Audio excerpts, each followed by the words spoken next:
താനൂരിനെ ആവശ്യത്തിലാക്കി KS ഹംസയുടെ പര്യടനം. നിറമരുതൂരിൽ നിന്നും ആരംഭിച്ച പ്രചരണം ഇരിങ്ങാവൂരിൽ സമാപിച്ചു.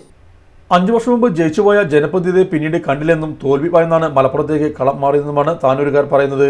ദീർഘദൂര ട്രെയിനുകൾ, വന്ദേ ഭാരത് എന്നിവയ്ക്ക് ജില്ലയിൽ സ്റ്റോപ്പ് അനുവദിക്കാൻ ഇടപെടൽ നടക്കാത്ത ജനപ്രതിനിധികളല്ല നമുക്ക് വേണ്ടെന്ന നിലപാടിലാണ് താനൂർ നിവാസികൾ.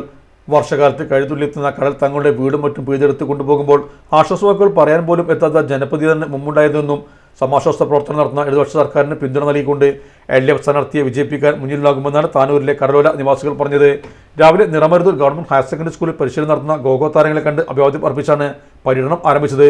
ഉണ്ണിയൽ വലനീത്തി കേന്ദ്രം, പുതിയ കടപ്പുറം, ചീതൻ കടപ്പുറം, എടക്കടപ്പുറം, കാരാട്ട്, പനങ്ങാട്ടൂർ, കേപ്പുരം, മുണ്ടത്തോട്, അങ്കണവാടി പരിസരം, കുണ്ടുങ്ങൽ, ഓണക്കാട്, മണലിപ്പുഴ, പറപ്പാറപ്പുറം, ആരോഗ്യപ്പടി, തലക്കടത്തൂർ കോളനി, മീനടത്തൂർ എന്നിവിടങ്ങളിലെ സ്വീകരണ ശേഷം ചെറിയമുണ്ടം ഇരിങ്ങാവൂരിൽ സമാപിച്ചു. മീനടത്തൂരിലെ LDF പ്രവർത്തകർ ഒരുക്കിയ ഇഫ്താർ വിരുന്നിലും സംബന്ധിച്ചു.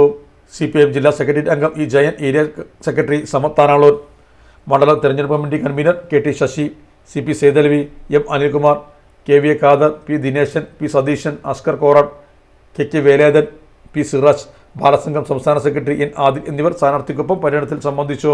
നമ്മുടെ സംതൃപ്തിയേക്കാൾ വിലപ്പെട്ടതാണ് നമുക്ക് വേണ്ടപ്പെട്ടവരുടെ സന്തോഷം. പരിശുദ്ധമായവ ഹൃദയപൂർവ്വം സമ്മാനിക്കുമ്പോൾ നമ്മുടെ സന്തോഷവും ഇരട്ടിയാകും. Dubai Gold and Diamonds, Pride of Generations, India, Oman, Bahrain.